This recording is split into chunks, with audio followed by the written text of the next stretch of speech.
This here's something I wanted to show people. Just how, I guess, maybe crazy I am. I'm a big history guy. I really like history, and so I collect. Well, I buy a lot of these history type books, military stuff. I got this maps of war. And it was like $20, and it was like how big that thing is. It's like a coffee table book. And it's heavy. It's freaking huge. All it is like just old maps of battlefields and stuff. And it's for me. I guess this is one of those collector's items that well, not a collector's item. It's not worth anything, but for my personal library, I guess. And let's see, we have GI's War. This is World War II stuff right here. Civil War. That's Civil War right there. That blue one. Decision at Sea. It's an awesome book. It talks about 5 naval battles that shaped American history. And they're all really important battles, and it's a great read. I have Ship, the epic story of maritime adventure. I have Battle. It's like 5,000 years of battle history. The U.S. Army, a complete history. Look how big this thing is. It's gigantic. It's freaking huge. Civil War and photographs. I have one here. It's like super duct taped up because it's completely falling apart. But it has all sorts of interesting stuff. It goes from Pearl Harbor, Battle of Britain. This is my bookmarker here, in case you're wondering.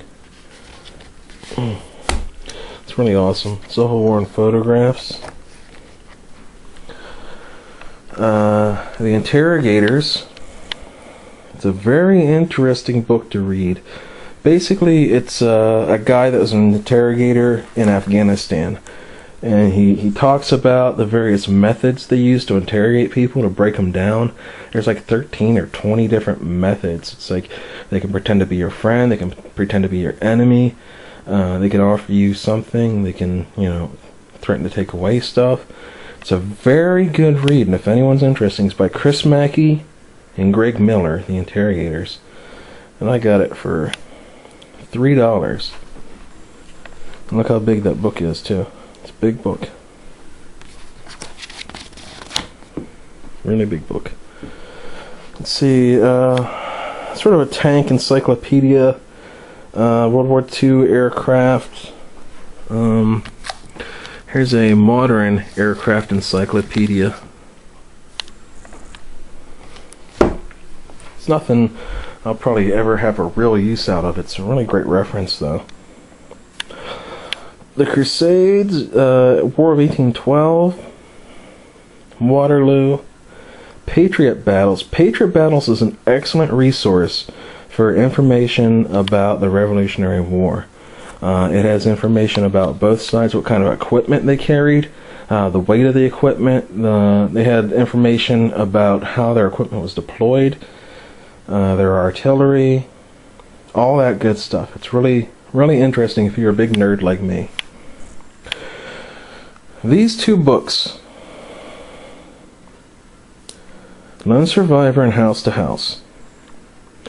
Lone Survivor by Marcus Luttrell, House to House by David Bellavia.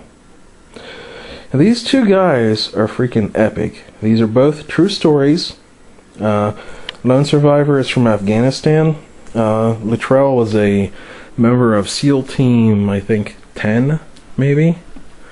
But basically, see my deer? Yeah, they're still out there, but you can't see them. Basically, Luttrell, his team was ambushed. Well, not really ambushed. They were kind of handicapped by the really stupid rules of war that were put on them, where you can't just kill someone if they're a threat to you. They have to have a gun or something crazy like that. Well, basically, they let these 2 sheep herders go, and the sheep herders warned a nearby village that his team was nearby. So his team of 4 guys gets ambushed by 100 Taliban. up in the mountains, and they kill all of them except Marcus Luttrell. Like, all three of his buddies are dead, and they're good friends. You know, they're like in a little team, and you know, they all get wiped out. And he manages to survive. Like, he gets blasted down the mountain, he gets shot, he gets wounded, he's like all tore up. And they send a rescue crew out to get him. And the rescue crew got shot down. It was like the Operation Red Wing. Look it up on Google. It was like the worst special forces disaster in history. And he ended up surviving, and he made it out and wrote that book.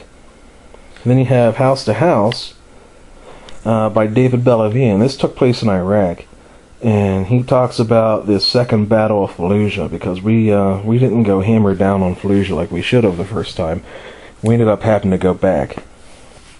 So his unit gets sent in, and basically the climax of the book is he goes into a house with like 5 different insurgents, and he ends up having to kill all of them, and he got beat up doing it. He got tore up himself. He had to go hand to hand with like a couple of the insurgents.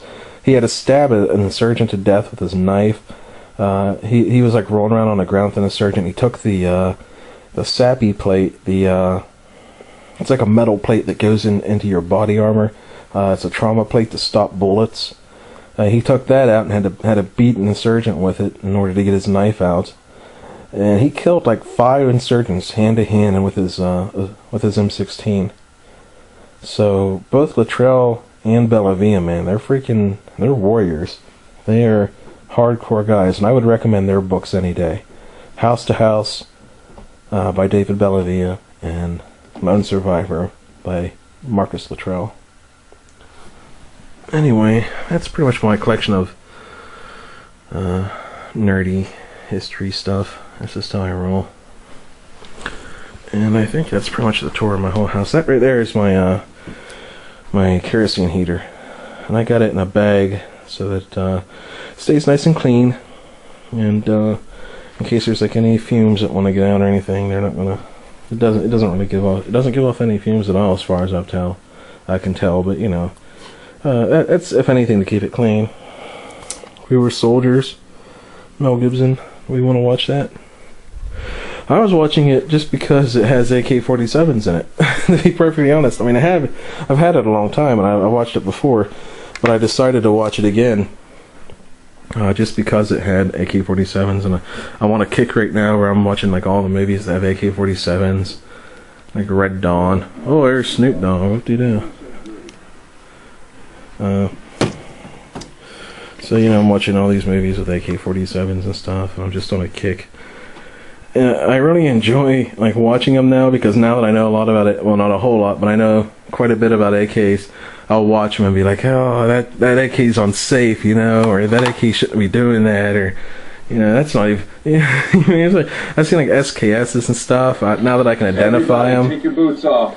Everybody take your boots off. Everybody. Anyway, that's that.